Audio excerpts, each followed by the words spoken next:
If you are an immigrant who has experienced abuse at the hands of your U.S. citizen or permanent resident spouse, this live is for you.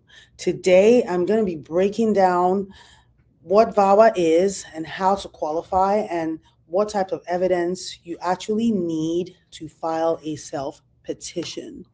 So come on in. We're starting season 2, starting with our VAWA series this season. Today is VAWA 101, what victims of abuse need to know. So if you've been wondering how you could get your green card, how you could leave that abusive relationship, today is your day. You're going to learn some tips that would help you file a successful VAWA application and also be prepared for the new changes that I'm going to talk about in this live, because the USCIS just released a memo the other day telling us what's going to change in VAWA in 2026. This is things that have never been done before. So it's very important that you pay attention today, because whatever you don't know going into your VAWA interview could really be the difference between an approved application and a denial. So today, I'm your host, Attorney Ify. I'm here in Charlotte. I'm the founder of Ify Immigration Law Firm,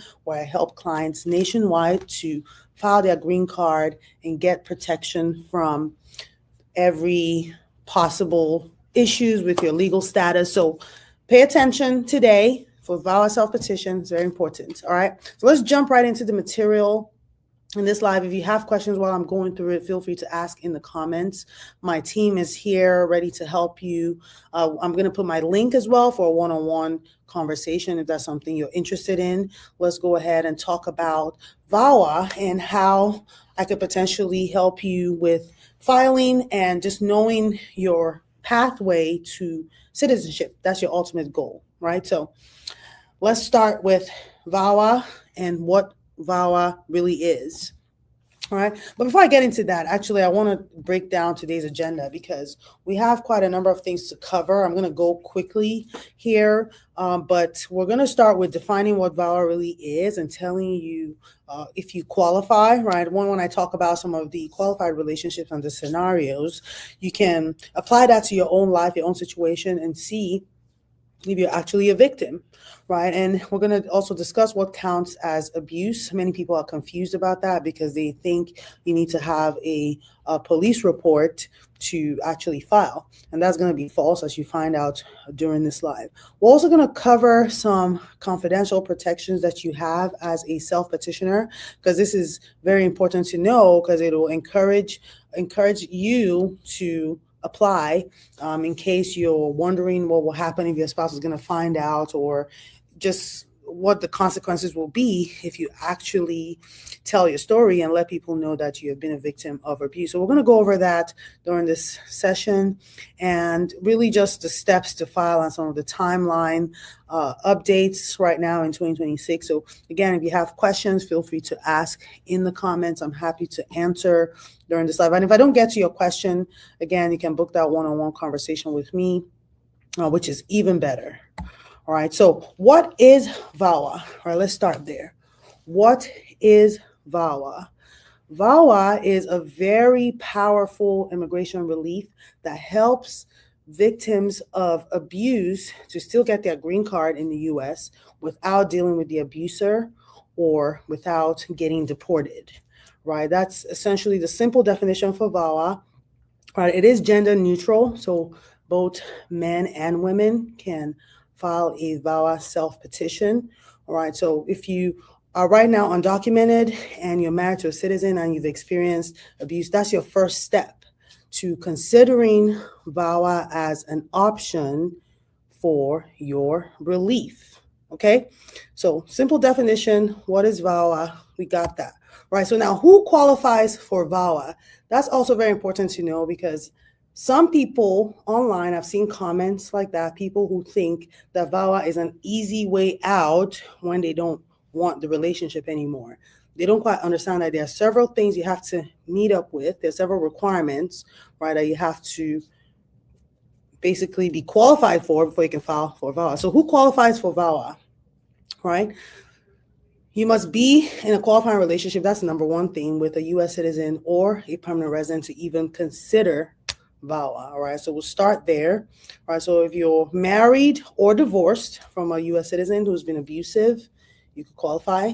If you have a child who's over 21 who becomes abusive, typically you'll find financial abuse when it comes to children, U.S. citizen children being the abusers here, right? Or it could be a parent, right? Parents can be abusive as well to their children. If you're the U.S. citizen parent and you're not filing for your child, you are financially abusive, isolating your child. We're going to go over some of those abuse examples of abuse, right? So you can understand if you actually qualify for a VAWA self-petition. That's one of the first things you need to look at.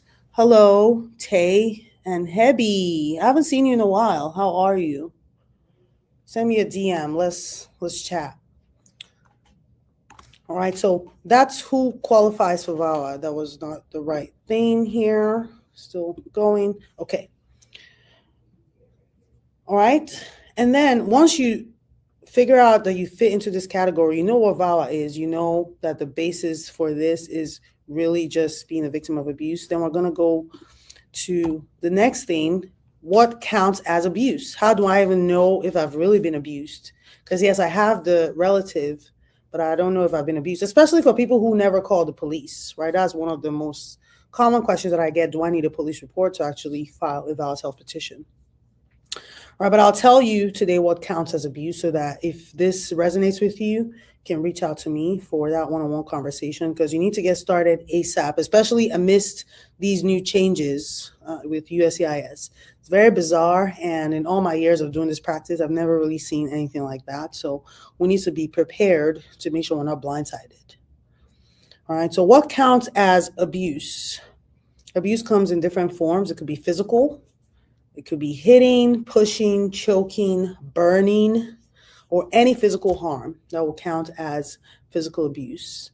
There's emotional abuse, which involves threats, humiliation, psychological abuse, which is gaslighting, controlling, just a whole bunch of manipulative behaviors that sometimes you're so confused because this person is someone that you fell in love with and married, and now they're showing all these things, always threatening to call ICE, right? Or controlling your finances, because there's economic control as well, controlling your finances, preventing you from working, right? And if you're in a marriage, there could be unwanted sexual contact.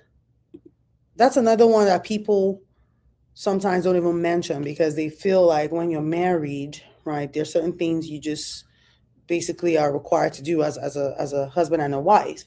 But in an abusive situation, there's certainly marital rape that could be present, because after verbal abuse and all those psychological torture, right, there's no expectation that you would be available already for that type of contact. But then abusers don't care. They're going to force themselves on you. That should definitely be part of your VAWA self-petition case. That counts as abuse for sure. Hello, Yoni. Thanks for the follow. And Ade, good to see you here. Right? The abusers know that you need your green card for your freedom. They know the importance of having your legal status together. So they're going to use your immigration status as a weapon. You're going to hear things like, if you leave me, I'll call ICE, or I'll cancel your green card application. And without me, you have no status. All those types of things are just manipulative words that don't really hold any ground, but keeps you trapped, right? That's the trap for you. Keeps you trapped in your mind, and you don't really know what your options are because, like they said, no one's going to believe you, right? Because you're undocumented. Sometimes when the immigrant, oh, Petra, how are you?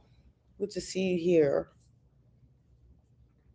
When the immigrant calls the police, or at least there's that fear, excuse me, that if they call the police, they'll get picked up as well because they don't have status. So that fear becomes the weapon, and the abuser will weaponize that fear. right? But I want you all to know that your confidentiality is protected. If you actually do go for this self-petition, your confidentiality is protected.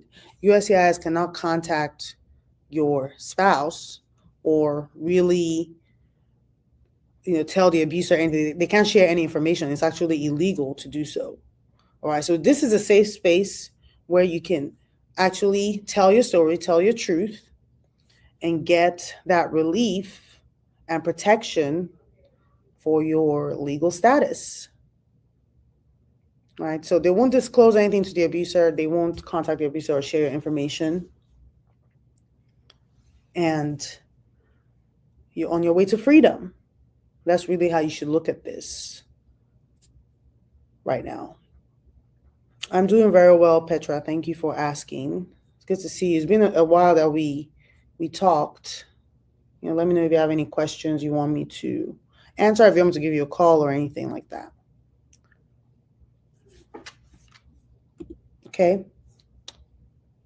So you can keep in mind that you can still be in a relationship when you file, because another confusion, sometimes people think they have to be divorced or showing that there's abuse taking place. Divorce is not always the answer. It's not always feasible for everyone. So you end up still living together and just dealing with that situation. And, that's fine as long as once you get your green card, you know that you have the option to leave. So if you're watching on YouTube right now, you can see my screen. You can see all of the items that people will normally, you think you need all this stuff for your self-petition, but you actually don't, right? And a police report is number one because, people are like, how am I going to prove this abuse? And I'll tell you during this live how you can do that exactly with simple evidence that you can find on your phone, really. So you don't need a police report. You don't need a restraining order. You don't need to be separated.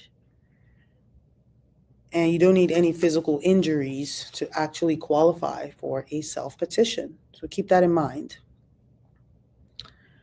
If you do qualify and you're going to actually file the I-360, that's the form that you need. You're going to file the I-360. There are several steps involved in this with the I-360. And the first one of them is you're going to start with writing your story. You're going to start with writing your declaration of the abuse and telling the USCIS exactly what happened from the time that you started the relationship. All right, so we'll go with proof of relationship. Relationship was good. And then we go into the evidence of abuse, which could be your text messages. It could be photos. It could be statements from your neighbor, people who had to take you in when you were running out of the house. Right, so all that will combine together to form the evidence that you need for this abuse. And in that process as well, you're going to get your fingerprints taken, your FBI fingerprints checked, because you as the applicant, you as the immigrant needs to be a person of good moral character. That's very important in this process, right? Because if you are an abuser yourself or you have some criminal backgrounds yourself, then that makes you inadmissible and can also affect your eligibility here. So it's very important that you also know your own history to prevent any roadblocks in the future. If there's something on your history, like some maybe immigration violation on your history, that could potentially be waived if we can tie that to the abuse. Right? So potentially you can still get your green card even with criminal history or criminal background. So that should not scare you completely. You just need to know what exactly is going on in your background before you go with the final step of filing with the USCIS. All right. All VAWA cases are filed in a specialized service center. All right. So it's important that you work with a professional if you're going to file a self-petition, because you don't want to send it to the wrong place. And for those of you who still live with your abusive spouse, you would need a safe address, because USCIS is going to send you a lot of information by mail. And if you're still living with the abuser and they get to find out that you have a self-petition pending, that could be dangerous for you, depending on what type of person we're dealing with here. Right? Some abusers are violent. You just don't want that. All right. So you've learned how to file your self-petition. You now know what it takes to qualify, what counts as abuse. All right. I just want to show you some of the key things that you should know about filing VAWA. They should encourage you to file right away if you do qualify, because you can save yourself some time, get some freedom with your work permit, right away, and really get protection from deportation when you file concurrently. Right. So again, talking to a professional will be very, very important before you start this process, because how you file also matters. How you file your work permit also matters. All right. So one of the key things to note for filing a VAWA self-petition is that your filing fee is actually waived for the self-petition. This was a new rule the past 2 years. In 2024, there was that change where people don't need to actually pay for a self-petition. Most of the humanitarian applications, actually, you don't get to pay for that. So the government fee is waived, which is great, because you all know it could be a couple $1,000s for just government fees alone, not even attorney fees. All right, so the filing fee is waived. The abuser is not notified ever. And even if you're out of status right now, you enter without a visa or whatever situation you're in right now, you can still file a self-petition because no legal status is required. And again, if you're divorced, you can still file, so long as it hasn't been over 2 years. All right, so there are many benefits to filing a self-petition that protects you as an immigrant. And if you're worried about what will happen to your abuser, you really shouldn't be, because they need to worry about themselves and not you worrying about them at your own expense. So nothing's going to happen to them that concerns you. You just need to worry about what will happen if you don't leave, and if you continue to listen to their lies and their promises, and you actually don't take a step towards your freedom. So that's what you need to worry about, not whether they'll get in trouble or whatnot. Because if they didn't want to get in trouble, then they shouldn't have been doing what they were doing in the first place. All right, this says case is decided within 12 to 36 months, but that's not entirely true, since there was a new change. This was just on March 31st, literally a few days ago, where the time can now be up to 41 months. That's almost 5 years. Because 5 years is 48 months, thereabout, right? 4 or 5 years. But yeah, it's certainly going to be longer now, right? Because with the new change, what they're going to be doing now with self-petitions is having full-on interviews, in-person interviews for a self-petition, where you're going to be in front of a group of agents. They're going to talk to you about your abuse statement. So you're going to have another opportunity to tell that story again and really just prove that you were in a good relationship and it turned abusive. You do that all again right in front of them, which is strange to me because we already did that in filing. But hey, this new administration, their goal is to ensure that all the benefits available are basically going to go through this strict process. Because even just a typical regular marriage-based green card is going through multiple levels of review, because to them, they think that people have been taking advantage of immigration benefits and just filing fraudulent claims. So they're trying to get to the bottom of that. And that's what they're claiming anyway. We don't really know the real reason behind a lot of these policy changes. But right now, they're trying to detect fraud in VAWA cases. I think many humanitarian cases right now, because with those humanitarian cases, you don't really need to be married to a citizen to qualify. Except for VAWA, you have to have been married at some point, right? If it's a spouse that's abusive versus a child or a parent. So just things to be aware of right now in this day and age. Don't play around with your immigration status, because a lot is changing quickly, and if you're not aware of the changes, you could really get blindsided. All right, Petra, you say you have a question. Do you want to ask it on video, or do you just want to type it when you're done? You can send me a DM or something. if you want us to just talk about it outside of this live. Okay.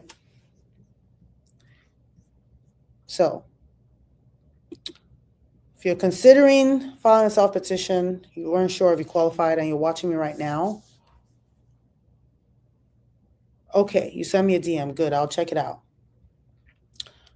Just make sure that you are aware of some of the facts, again, that most people are not clear about, and they end up wasting time or hiding because of fear. One of the myths is that VAWA is only for women, but the fact that I mentioned in this live just a few moments ago is that men and other, whatever your gender is, can qualify for self-petition. So long as you're in a bona fide relationship and you experience abuse, you can certainly qualify. All right. Another myth is people think they need to be divorced to file. Like I mentioned earlier, you can still file while you're married. So that's a myth. It's not true. I have several clients who have gone through this process, still married. One specific one, he's been married for, I guess now it's been 20 years. When I met him, it was 14 years or 15 years, and it's been since 2021. So his marriage he's still married, still living with his spouse, but that marriage was very abusive, very controlling. 14 years without filing your paperwork, that in itself was the abuse, right? So he was able to get freedom by meeting me, and we got him his VAWA application with the I-485 concurrently, and he was able to get his work permit, and now he's a permanent resident. So it really works, guys, for men and women. Okay, so don't hold back. Talk to a professional. Know what your options are, and that will be your best way forward. Okay, so I've talked for a few minutes now, and I have some questions that people asked before today that I'm just gonna share with you all now. I believe that in answering these questions, I'm basically answering your question because they're the same type of questions I get all the time. So I put some of that, picked about 6 or so questions here that we can just go over quickly. And again, if I haven't gone to your question during this live, just feel free to reach out with my link or send me a DM or something if you just want to have a conversation. But if you're ready to file, you need a legal strategy call. You know that you've been experiencing this stuff and you just were not sure how to go about it. All right, definitely just book a one-on-one time with me. We get to talk for about 30 to 45 minutes to determine the right strategy for you. So I'm excited to do that with you moving into next week. All right, so one of the questions that I get here about self-petitions is for those of you who already filed, right? So this person says, my green card is pending through my abuser. Like, what do I do? So what if my green card is pending through my abuser, and what happens next? Because at that point, if you're already filed, right, and then they start acting up in between, like, what do you do? So this one is pretty straightforward because you can always convert your application to a self-petition if your abuser starts acting up in the middle. Right? It's sometimes more straightforward if they never filed and we just start with a VAWA self-petition. But yes, if you already filed and things change, you can still switch to a self-petition. So great question for that one. Don't be confused.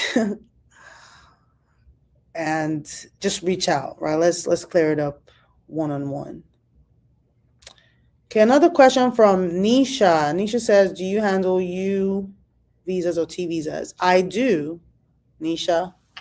I handle more T visas, but lately I've seen a couple of people that may qualify for U.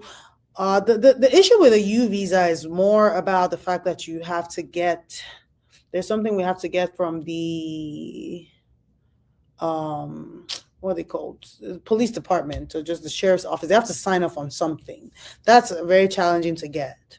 With a T visa, you have to get approval from Department of Labor, but the requirement really doesn't, you can file even if they haven't responded yet, right? You make the inquiry, you make the report, and you can still go ahead and file with a T, but a U is usually difficult to go ahead and file when it's in that phase. So yeah, that's what I can say for that. But just reach out to me. Let's talk about a potential. How do you know if you even qualify for a U or a T? Because those are hard to spot,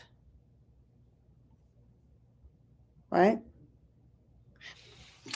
Let me know when we can talk more. You can send me a DM. All right, so the next question says, can I file VAWA if I'm undocumented? And the answer is yes. VAWA has no immigration status requirement to file. So whether you entered lawfully or not, you can still file a self-petition. Okay, I hope that helps you get some clarity on that, because yeah, people really do hide and waste many years because they just didn't really know all the relief they could get. Like from something that sounds so simple, because you are already married to the abuser, right? You're already experiencing the abuse. You just need to be able to document this in the right way and file it in the right way to avoid any, any assumptions of fraud per se, or any suspicions, of fraud. It needs to be filed properly. Okay, so another question here says, what if my abuser is only emotionally abusive? So meaning you didn't experience any physical bruises or any punching or nothing like that. So that's common too. And like I mentioned during the course of the live, emotional abuse very much counts as abuse. So if you only experience emotional abuse, that's fine. Just reach out and we can work with you on that. I have some therapists I can refer you to, because with emotional abuse, you need to bring that out into the physical. And it's usually through therapy that we can do that. All right. Another question says, do I need a lawyer to file VAWA? And I would say yes, even though you're not legally required to have an attorney, or you can always self-represent yourself, because this is your case and your journey. You can always represent yourself in any immigration matter. Some people represent themselves in court, which I think is just not the smartest thing to do. But if you qualify for self-petition and you're not able to get an attorney, maybe you should look for some of these agencies. There's some Christian or Catholic agencies that would help with at least a review or something. You just don't do that blindly. Okay, I strongly recommend that you get an attorney if that's possible for you. All right, I believe I have a few more questions here that we'll get through and we should be done for today. It's been great chatting with you all about this topic. VAWA is one of my favorite topics to talk about, because it's part of my mission to help immigrants get free from abuse, get their personal freedom to really live their best lives. So I'm always very passionate talking about this. So don't hesitate to reach out with questions. If you're not sure if a scenario like meets the criteria, just reach out and we can talk through it together. All right. So let's go to the final questions that we have for today's episode. It's really been super cool. I love the episode ideas, as we had 4 last season, and now in season 2 we're going to have 4 episodes. So yay. All right. Someone says, what if my abuser is only a green card holder and not a citizen? That's a simple one. You can still file a VAWA self-petition, because it could be a citizen or a permanent resident, right? So if your spouse is a permanent resident, there might be some restrictions, again, with your adjustment maybe, but just talk to an attorney and we'll clear all that up for you. But yes, you still qualify if your spouse is a permanent resident. Okay, Nisha, law enforcement certification for T visa. No, what you need is Department of Labor certification, I guess, or whatever it's called. But you need something from the Department of Labor for your T, because it's more about labor trafficking, human trafficking, versus the U visa that's about crimes and being a victim of a crime. So yeah, you certainly need police involvement in that one because they're actually trying to get to the bottom of the case or whatever is going on in that scenario. So yeah. Okay, I hope that answers, Nisha. Thank you for that. Lucky the rock star. Thanks for being here. I don't think I've ever seen you before on one of our lives, but Lucky says, I filed my I-751 in December 2024. When can I get a follow-up with USCIS? I need to travel internationally. Do I need any permits other than my receipt of expedition? Receipt of expedition? Or you mean your receipt notice? Or extension? Maybe you meant extension. Receipt of extension. So yeah, if you have an extension notice for 48 months, usually that's what they give you, 48 months. You can still travel with that. You're still a permanent resident, right? So you can still travel with that and be fine until your actual extension. Okay, I figured. So yeah, you're still a permanent resident until you're not. So yeah, definitely travel, do what you need to do. December 2024 is not that long ago because it's just been about a year and some, right? I-751s can take quite a while. So just go ahead and travel with your extension notice. Okay? Lucky? Thank you for being here. All right, I'm going to go through some of the other questions again. I think this would be the last couple of slides here. But can my children be included in my VAWA petition? Yes, definitely yes. Children under 21 and unmarried can be listed as your derivatives. So yes. You're welcome, Lucky. Thank you for being here. What if I'm in deportation proceedings when I file?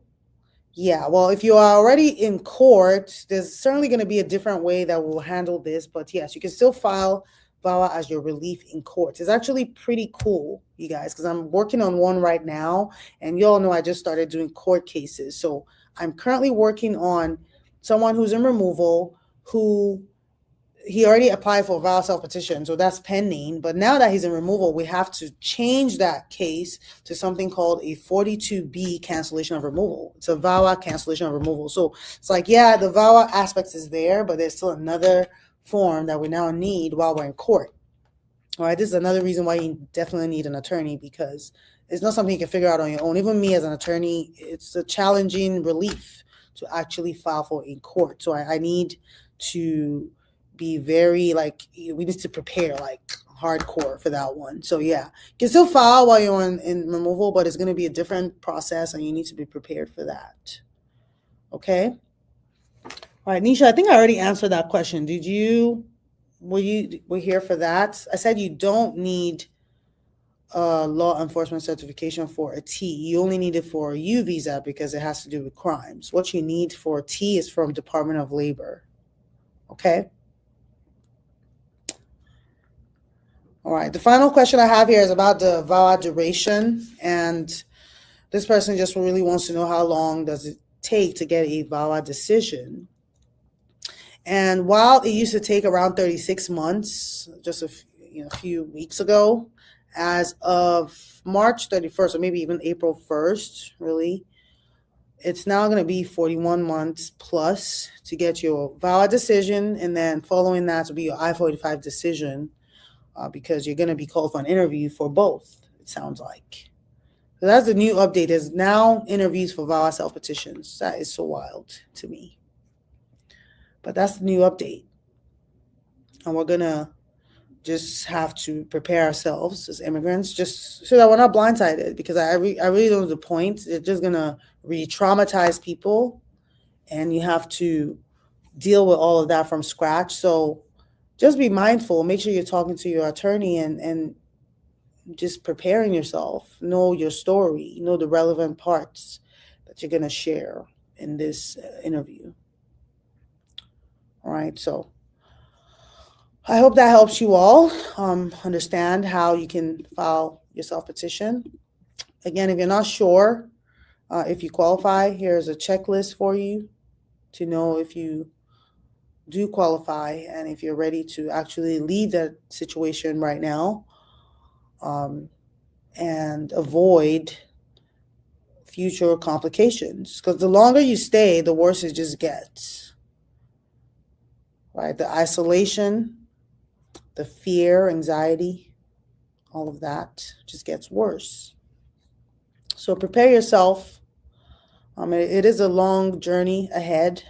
Like I mentioned, the timeline, right? But as you can see with this timeline visual that I have for you here, you can see that there's going to be some improvements within weeks of filing. You're going to get your prima facie, which is very important in your overall progression of the case, right? To get your prima facie determination, and after that, you can get your work permit, provided you filed correctly. Right? If you filed an I-765 on a wrong category, you would have to wait until that VAWA is approved. But if you filed it with the correct category, you can get your work permit within weeks of filing and wait all those 4 or 5 years, whatever amount of time it takes, with a working, a work permit, right? A valid ID, the ability to just take care of yourself, leave that relationship. There's so many benefits in the very beginning, right? Before you get to the full approval and then your green card, right? In one of these episodes, I'm going to talk to you all about what happens after the approval. Because remember, a green card is not the end of the journey. It's just where we start. And VAWA helps you get there. So we'll talk about that in the next live. If you haven't subscribed yet to my page, make sure you do that so you don't miss out. For this season, it's going to be packed with information. We're doing lots of Q&As as well. I'm going to invite you all on video if you want to, so we can really just break it down with your situation. Every situation is different, so I want to talk to you one-on-one. I want to see you next week. Let's get you freedom, get you out of the trap that you may not really realize there's a way out, but there is. Okay, so don't ignore your past. Just schedule a consultation with me today, and I'll be happy to chat with you. All right, I see a few questions coming in here, and I'm going to just answer quickly, and then we wrap up for today. It is a good day. Lots happening here in Charlotte. I'm ready to actually jump into all of that now. It's the end of the day. So, yeah, let me see what someone's saying here. Rex Ford, thanks for being here. Great info. Thanks. Do I know the current wait times for N400 for Massachusetts? I'm not sure for Massachusetts, but I know in Charlotte is around 3 to 6 months. More 3 than anything. I just had a client do an N400 interview on Monday, right? Was it Monday or Tuesday? Yeah, and her case was like 3 months. So Massachusetts, I'm not quite sure, but how long have you been waiting? Maybe we could start from there. Emmy says, if you don't have a lot of evidence, is it still worth getting a lawyer to file I-751 waiver for divorce? The divorce has been finalized. Okay, how do you know you don't have a lot of evidence, Emmy? Because when you talk to a lawyer is when you're going to realize what type of evidence you really have. Right, so if you don't get a lawyer, the alternative is to just file on your own, and you can do that and see what happens. And if it works out, great. If it doesn't, then you can hire a lawyer. But to me, I think it just doesn't. It's like you're doing it backwards. You need a lawyer to know if the evidence works, and the lawyer helps you put forth the evidence in a way that makes sense for that waiver. Because for a divorce waiver, really what you need is that you were divorced, except you don't have evidence of a bona fide relationship prior to the divorce. And then that's where lawyering comes in, right? So, Emmy, I think you should certainly talk to a lawyer before you file. Okay. Rex Ford, okay, you just applied now. February, March, yeah, so 3 months. Maybe this month you hear something. It's really 3 to 6 months. It's that quick.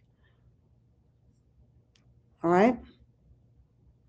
So it was great chatting with you all today. I want to encourage you all to book a call with me wherever you're watching from. My link is going to be in the comments or in my bio, so you can have a one-on-one conversation about your situation, and we can get you some help, get you freedom out of this mess, and can move on with your life. Okay, you're welcome, Rex. So That's it for me today. I'm signing out. You all have a wonderful rest of your day. And yeah, love your family. Have fun. And I'll see you in the next episode. It's going to be still about VAWA. This whole season is about VAWA. But what was it? I think it's mostly about the documents. Yeah, that's what we're focusing on. Next week is about the documents. So stay tuned for that one. All right. See you next time. Bye-bye.